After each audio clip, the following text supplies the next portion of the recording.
Hello दोस्तों, आपका lecture number 6 है बीएससी 5th सेमेस्टर मैथमेटिक्स। आपका जो चैप्टर है वो है ऑसिलेटिंग प्लेन्स। बुक का नाम है differential geometry and tensor analysis. तो हम डिफरेंशियल ज्योमेट्री का आपका चैप्टर नंबर फर्स्ट स्टार्ट किए हैं ऑसिलेटिंग प्लेन्स का। इसके पहले आपका लेक्चर 1 से लेकर के लेक्चर 5 तक का वीडियो अपलोड हो चुका है। अगर आप उसको नहीं सीन किए तो सबसे पहले आप उसको सीन कर लीजिए, फिर आप लेक्चर नंबर 6 पे आइएगा। तो लेक्चर नंबर 6 में हम जानेंगे कि ऑसिलेटिंग प्लेन का इक्वेशन क्या होता है। उसके बाद उसका इक्वेशन हम पैरामीट्रिक फॉर्म और कार्टेशियन फॉर्म दोनों में जानेंगे, फिर इस पर बेस्ड हम एक क्वेश्चन को सॉल्व करेंगे। आइए सबसे पहले हम यहाँ पे जानते हैं कि आपका जो equation of oscillating plane equation है वो क्या है। अब आप ऑसिलेटिंग प्लेन्स का डेफिनेशन बुक से देख लीजिएगा, बहुत ही सिंपल डेफिनेशन है। तो आइए हम इसके इक्वेशन की बात कर लेते हैं। तो यहाँ पे आप लिखिएगा इक्वेशन ऑफ ऑसिलेटिंग प्लेन।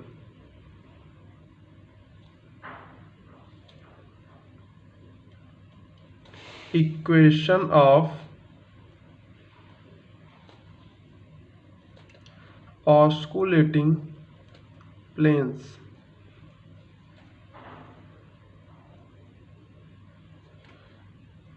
तो आपका इक्वेशन क्या होता है ऑस्कुलेटिंग प्लेन का? आपका ये इसका इक्वेशन है R vector minus small R vector, और यहाँ पे ये आपका है आर वेक्टर डैश, ये आपका है R vector double dash is equal to 0। ये आपके आर और स्मॉल आर क्या है? पोजीशन वेक्टर है।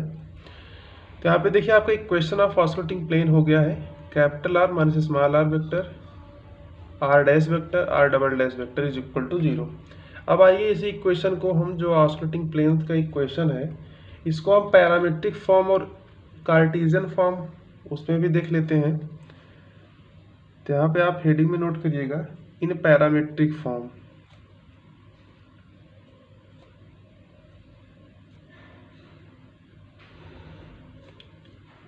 इन parametric form, in parametric form में क्या होगा कि if R vector is equal to R vector of T होगा तो देन आपका जो ऑसिलेटिंग प्लेन का इक्वेशन होगा इन पैरामीट्रिक फॉर्म में वो आपका हो जाएगा capital R minus small R vector.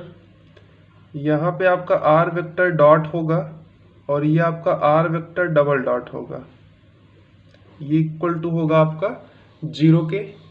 अब आइए ऑसिलेटिंग प्लेन का इक्वेशन हम कार्टेशियन फॉर्म में देख लेते हैं क्या होता है, क्योंकि आपको इस पर अभी क्वेश्चन सॉल्व कराया जाएगा इन कार्टेशियन फॉर्म।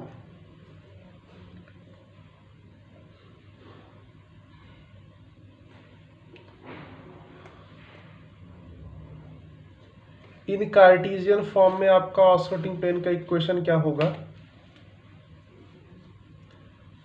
ये आपका हो जाएगा determinant capital X minus small X, capital Y minus small Y, capital Z minus small Z. ये आपका हो जाएगा X dash Y dash Z dash, ये आपका हो जाएगा X double dash Y double dash Z double dash, और equal to आपका हो जाएगा 0। या फिर इसी इक्वेशन को आप एक फॉर्म और लिख सकते हो, वो क्या है? वो आपका डॉट वाला है। अब यहाँ आपको लिख के यहाँ पे दिखाता हूँ। ये आपका है कार्टेशियन फॉर्म ऑसिलेटिंग प्लेन का इक्वेशन। यहाँ पे देखिए क्या हो जाएगा, पहली लाइन तो सेम ही रहेगा, इसमें भी आपका capital X minus small X, capital Y minus small Y, capital Z minus small Z, और ये आपका हो जाएगा X dot Y dot Z dot, और आपका ये हो जाएगा X double dot Y double dot Z double dot equal to 0। तो ये था आपका इक्वेशन ऑफ ऑसिलेटिंग प्लेन। फिर मैंने जाना कि इन पैरामीट्रिक फॉर्म में इक्वेशन क्या होता है, और अब ही आपने लास्ट में जाना कि कार्टेशियन फॉर्म इसका क्या होता है ऑसिलेटिंग प्लेन का इक्वेशन। अब आइए हम ऑसिलेटिंग प्लेन पर बेस्ड एक क्वेश्चन को सॉल्व करते हैं, जिससे कि आपका जो कॉन्सेप्ट है बहुत ही बढ़िया हो जाए। तो चलिए सबसे पहले क्वेश्चन को हम यहाँ पे नोट करते हैं। यहाँ पे देखिए आपसे कह रहा है कि find osculating plane at 1 to 3 of the curve x बराबर 2t प्लस 1, y बराबर 3t स्क्वायर प्लस 2 और z बराबर आपको 4t क्यूब प्लस 3 यहाँ पे गिवन है। तो आपको यहाँ पे इक्वेशन ऑफ कर्व यहाँ पे गिवन है, जिसमें आपका जो x है वो आपको 2t प्लस 1 गिवन है, y जो है वो आपका 3t स्क्वायर प्लस 2 है और आपका जो z है वो 4t क्यूब प्लस 3 है। तो यहाँ पे हेडिंग डालिएगा सॉल्यूशन में।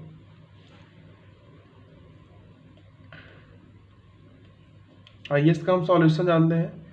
आपका क्या होगा, let R vector is equal to R vector of X Y Z, where इसमें आपका देखिए x क्या गिवन है, x गिवन है आपका 2t प्लस 1, y आपका है 3t स्क्वायर प्लस 2 और आपका z है 4t क्यूब प्लस 3। ठीक है, अभी आपको चाहिए क्या, x डॉट चाहिए, y डॉट चाहिए और z डॉट चाहिए। फिर उसके बाद उसका हम x डबल डॉट निकालेंगे, y डबल डॉट निकालेंगे और z डबल डॉट निकालेंगे। फिर आपका जो मैंने कार्टेशियन फॉर्म बताया था ऑस्कुलेटिंग प्लेन का इक्वेशन, जिसमें आपका था determinant capital X minus small x, capital Y minus small y, capital Z minus small z। फिर सेकंड लाइन में आपका था x dot y dot z dot, फिर थर्ड में था आपका x double dot y double dot z double dot is equal to 0।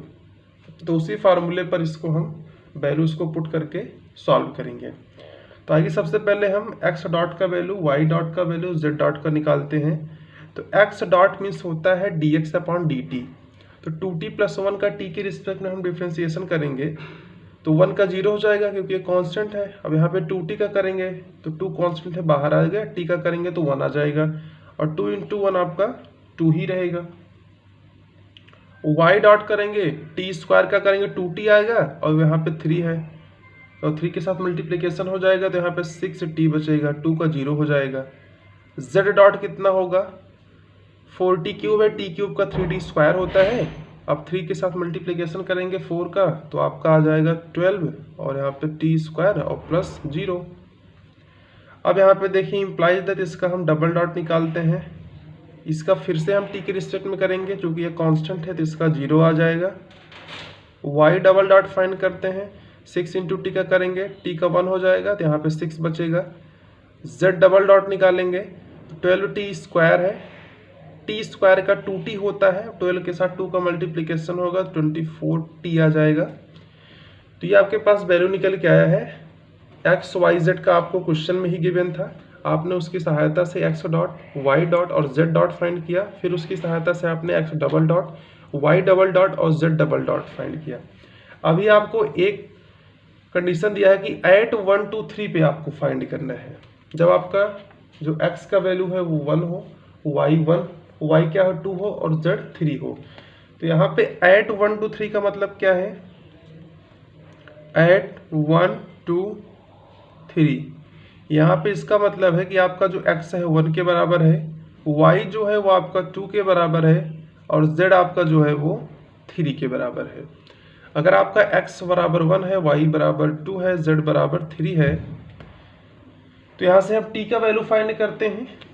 अगर हम x बराबर 2t प्लस 1 वाले इस वाले इक्वेशन में हम x बराबर 1 पुट करके देखें तो आपका जो 1 है वो 2t प्लस 1 के बराबर होगा। अगर हम यहाँ से 2t निकालें तो आपका 0 के बराबर आएगा और t निकाले तो क्या आ जाएगा, 0 आ जाएगा। तो तीनों में आपका t बराबर 0 ही आएगा। तो हम यहाँ से ले लेते हैं कि at t is equal to 0, at t is equal to 0 पर इसका हम वैल्यू देखेंगे। आपका जो x है वो 1 ही रहेगा, y जो है आपका 2 रहेगा और z जो है आपका वो 3 रहेगा। अब हम यहाँ पे x डॉट का निकालते हैं, तो x डॉट पे यहाँ पे 2 है, कांस्टेंट है, रहेगा। y डॉट यहाँ पे 6 इंटू टी है, अब t का वैल्यू 0 पुट कर देंगे तो 6 इंटू 0 आपका 0 हो जाएगा। z डॉट देखिए 12t स्क्वायर है, t का वैल्यू 0 है तो टोटल 0 हो जाएगा।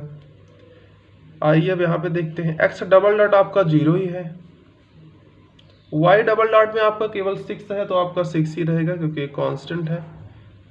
z डबल डॉट में देखिए 24t है, t के प्लेस पे हम 0 पुट करेंगे, टोटल आपका 0 हो जाएगा। अब ये आपके पास जो ये सारी वैल्यूज आई है, इसको हम जो आपका कार्टेशियन फॉर्म होता है ऑस्कुलेटिंग प्लेन का इक्वेशन में, उसमें हम पुट करने वाले हैं। तो सबसे पहले तो आप एक बार इस इक्वेशन को लिख दीजिए कि now equation of osculating plane is, equation of osculating planes क्या होता है स्टूडेंट, आइए इसको देख लेते हैं। ये आपका होता है capital X minus small X, capital Y minus small Y, capital Z minus small Z. यहाँ पे होता है एक्स डॉट, यहाँ पे होता है वाई डॉट, यहाँ पे होता है जेड डॉट। ये आपका होता है X double dot, Y double dot और ये आपका जेड डबल डॉट, और ये इक्वल टू होता है 0 के। अब आइए इसमें हम वैल्यू को पुट करते हैं, तो ये आपका हो जाएगा capital X minus small x के प्लेस पे 1 वैल्यू पुट करेंगे, वाई माइनस स्मॉल वाई आपका कितना है 2 है, और z minus Z, small Z है, स्मॉल जेड का वैल्यू यहाँ पे 3 है, बीच में माइनस लगेगा ही। अब देखिए x डॉट का वैल्यू यहाँ पे 2 पुट करेंगे क्योंकि आपको 2 ऊपर गिवन है, y डॉट वाला पुट करेंगे 0, z डॉट पुट करेंगे 0, x डबल डॉट पुट करेंगे 0, और y डबल डॉट आपका हो जाएगा 6, z डबल डॉट हो जाएगा आपका 0, और ये इक्वल टू 0। अब आइए इसको हम सॉल्व कर लेते हैं। अगर आपका जो C3 वाला क्या है कॉलम है, अगर हम इसके रिस्पेक्ट में इसका अगर विस्तार करेंगे तो आपका ये 2 टर्म तो 0 है, सिर्फ एक ही टर्म का होगा। तो z माइनस अगर हम 3 को लेके चले यहाँ पे, या फिर आप ऐसे कर लीजिए कि सबसे पहले आप कैपिटल x माइनस 1 लीजिए, फिर इसके रिस्पेक्ट में आपका क्या होगा, ये वाला छूट जाएगा, ये वाला छूट जाएगा, 0 का 0 के साथ, 6 का 0 के साथ, टोटल आ जाएगा 0, फिर माइनस y माइनस 2 का, इसके रिस्पेक्ट में ये वाला छूटेगा, ये वाला छूटेगा, फिर 2 का मल्टीप्लाई 0 के साथ, फिर 0 का 0 के साथ, टोटल आ जाएगा 0, और ये आपका हो जाएगा प्लस z माइनस 3, और फिर ब्रैकेट में आएगा ये इसके रिस्पेक्ट में ये छूटेगा और ये छूटेगा, फिर 6 का मल्टीप्लाई 2 के साथ करेंगे 12, और ये माइनस का 0, और टोटल किसके बराबर है, 0 के बराबर है। तो ये भी आपका 0 हो गया, ये भी आपका 0 हो गया, ये आपका आ गया है 12z माइनस 3,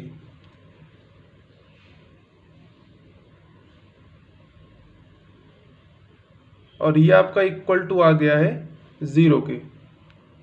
यहाँ पे देखिए आपका ये 12 इस साइड जाएगा, 0 हो जाएगा, तो आपका जो इक्वेशन बचेगा वो z माइनस का 3 इक्वल टू 0, यही आपका इक्वेशन हो जाएगा ऑस्कुलेटिंग प्लेन्स का। तो यहाँ पे आप लिख दीजिए this is our required equation of osculating plane. क्या लिखेंगे, this is our required equation of osculating plane. तो ये आपका है आंसर फाइनल। तो इस लेक्चर में मैंने जाना ऑस्कुलेटिंग प्लेन का इक्वेशन क्या होता है, फिर मैंने आपको बताया कि पैरामेट्रिक फॉर्म में क्या होता है, कार्टेशियन फॉर्म में क्या होता है, और उसी पर बेस्ड मैंने आपको एक क्वेश्चन भी सॉल्व करा दिया है। यहाँ से कह रहा था कि आप सब find the osculating plane at 1 to 3 पर गिवन, और उसके बाद आपको कर्व दिया था x बराबर 2t प्लस 1, y बराबर 3t स्क्वायर प्लस 2, z बराबर 4t क्यूब प्लस 3।